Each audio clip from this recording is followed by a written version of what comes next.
Hello everyone, সকলে কেমন আছেন? আশা করি আপনারা সকলে অনেক বেশি ভালো আছেন। আলহামদুলিল্লাহ আমরাও ভালো আছি। আজকে চলে এসেছি অসাধারণ একটি খাসির মাংসের রেসিপি নিয়ে। আশা করি আজকের এই রেসিপিটি অনেক বেশি পছন্দ হবে। যারা খাসির মাংস খেতে একদম পছন্দ করেন না, তারা এই স্টাইলে রান্না করলে অবশ্যই চেটেপুটে খেয়ে নেবেন। তো দেখুন, এখানে আমি খাসির মাংসটি রান্না করার জন্য অনেকটা বেশি পরিমাণ পেঁয়াজ ইউজ করছি।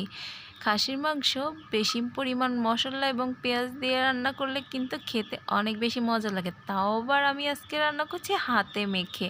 হাতে মেখে রান্না করলে অসাধারণ একটি টেস্ট আসে এই মাংসের মধ্যে। আর একটু ভিন্ন রকমভাবে রান্না করছি, আমার সম্পূর্ণ ভিডিওটি দেখলেই বুঝতে পারবেন।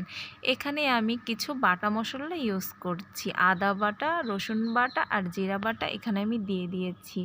আর এর সঙ্গে আমি এখন পর্যাপ্ত পরিমাণ লবণ ইউজ করছি স্বাদ অনুযায়ী। তো দেখুন, এই মশলাটি ইউজ করার পরে আমি কিন্তু খুব সুন্দরভাবে হাত দিয়ে মেখে নিব। অবশ্যই চেষ্টা করবেন হাত দিয়ে মেখে নেওয়ার জন্য। এখন কিছু শুকনা গুঁড়া উপকরণ আমি অ্যাড করছি, যেমন এর মধ্যে রয়েছে ধনিয়া গুঁড়া। ধনিয়া গুঁড়া 2 চামচ পরিমাণ আমি এখানে ইউজ করেছি। এখন আমি এখানে হলুদের গুঁড়া ইউজ করছি। অবশ্যই কিন্তু 2 চামচ পরিমাণ হলুদের গুঁড়া এখানে ইউজ করতে হবে। আর এখানে আমি মরিচের গুঁড়াটি ইউজ করছি। ইচ্ছা করলে এখানে কিন্তু কাঁচা মরিচটিও ইউজ করতে পারেন।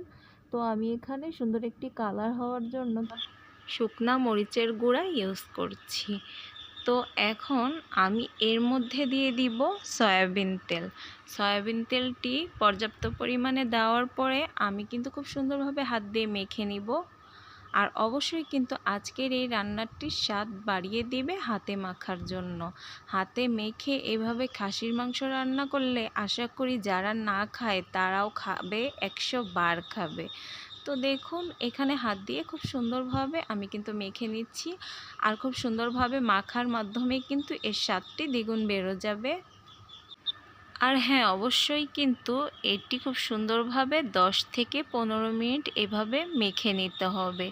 মেখে 10 মিনিট রেস্টে রেখে দিতে পারেন নর্মাল ফ্রিজে, অথবা 10 মিনিট বাহিরেও রেখে দিতে পারেন। অবশ্যই ঢেকে রেখে দিবেন, তারপরে এটি রান্নার জন্য রেডি হয়ে যাবে। তো দেখুন, আমি কিন্তু খুব সুন্দরভাবে মশলা সবখানে মিশিয়ে দিচ্ছি। তো ছোট বড় সকলেই কিন্তু এই রেসিপিটি অনেক বেশি পছন্দ করবে। যারা খাসির মাংস বলে অনেক গন্ধ লাগে, তারা কিন্তু আর গন্ধ লাগবে না। তারা কিন্তু খুব সুন্দরভাবে এটি খেয়ে নেবে এভাবে রান্না করলে। তো দেখুন, এ পর্যায়ে কিন্তু আমি এর সঙ্গে মিক্সড করে দিচ্ছি কিছু এলাচ, দারচিনি, লবঙ্গ, এগুলো কিন্তু আমি এর উপরে দিয়ে রাখছি, পরবর্তীতে কিন্তু মিক্সড করে নিব। তো দেখুন, আমার 10টা মিনিট হয়ে গেছে এভাবে রেখে দেওয়া। আর এ পর্যায়ে আমি একটি কড়াইয়ের মধ্যে এটি রান্না করে নিব। অবশ্যই তার আগে আমি একটি কাজ করব, তা দেখুন, এখানে কিন্তু আমি কিছু পরিমাণ সরিষার তেল ইউজ করব। সরিষার তেল এখানে ইউজ করার পরে এর মধ্যে কিন্তু আমি কিছু পরিমাণ পেঁয়াজ কুচি দিয়ে খুব সুন্দরভাবে ভেজে নিব। আমার ভিডিওর মধ্যে অথবা আমার কথা বলার মধ্যে যদি কোনো ভুল ত্রুটি থাকে, প্লিজ ক্ষমা সুন্দর দৃষ্টিতে দেখবেন। আর ভিডিওটি ভালো লাগলে অবশ্যই প্লিজ লাইক, কমেন্ট, শেয়ার করবেন। হ্যাঁ, সাবস্ক্রাইব করতে কিন্তু ভুলেন না। তো দেখুন, এখানে কিন্তু আমি পেঁয়াজ কুচি দিয়ে দিয়েছি। এখন কিন্তু খুব সুন্দরভাবে এটি একটু ভেজে নিব। আর এটি ভাজা হয়ে গেলে আমার মেখে রাখা খাসির মাংসটি আমি এখানে মিক্সড করে রান্না করব। একদম সিম্পল ওয়েতে কিন্তু আজকে খাসির মাংসটি রান্না করছি। আর এইভাবে রান্না করলে বিশ্বাস করবেন না, এত ইয়ামি হয় খেতে। একবার রান্না করেই দেখে নিয়েন। আর দেখুন, এখানে কিন্তু আমি খাসির মাংসটি এখন দিয়ে দিচ্ছি। আর খাসির মাংসটি দেওয়ার পরে আমি কিন্তু এখানে কোনো প্রকার পানি অ্যাড করব না।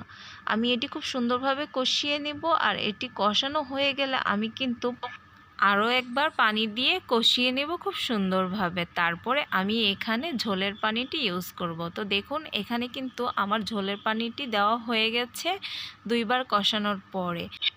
এতে করে খাসির মাংসটি অনেক বেশি সফট, অনেক বেশি ইয়ামি হয় খেতে। তো দেখুন আমার ফাইনাল লুকটি।